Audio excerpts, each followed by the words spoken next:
எல்லாம் இன்பமயம். நாள் என் செய்யும், கோள்தான் என் செய்யும். நம் வாழ்க்கையில் நாம் சரியாக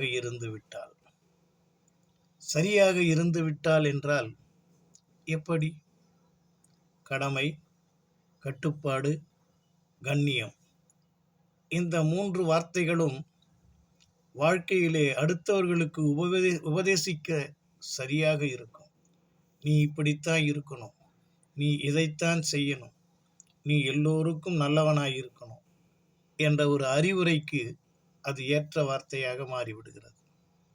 ஆனால் இயற்கையான சுபாவம், நம்மைச் சேர்ந்தோர், நமக்கு வேண்டியவர், இவர்களெல்லாம் செய்கின்ற செயல்கள், சொல்லுகின்ற சொல் ஒரு மனிதனை கண்ணியத்தை விட்டு கடமையை தவறி தான் செய்ய வேண்டியவற்றை மறந்து விடுகிறான்.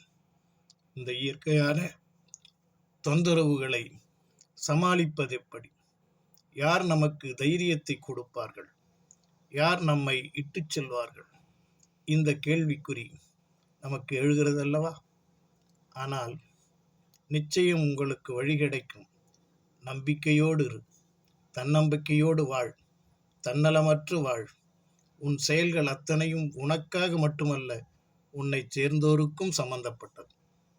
அந்த 3 மந்திரங்கள் தன்னம்பிக்கை, நம்பிக்கை, தன்னம்பிக்கை, தன்னலமற்ற வாழ்க்கை. இதுதான் நமது தாரக மந்திரமாக இருந்தால் நாம் கண்ணியமாக இருக்கிறோம், கடமையை செய்கிறோம், நல்லவர்களாக வாழ்கிறோம் என்ற ஒரு அருமையான பாராட்டு நமக்கு கிடைக்கும். ஒவ்வொருவரும் புகழுக்கு ஏங்கிக் கொண்டிருப்போம். நம் செயலை யாராவது பாராட்ட மாட்டார்களா என்ற ஒரு ஏக்கம் அடிமனதிலே இருக்கும்.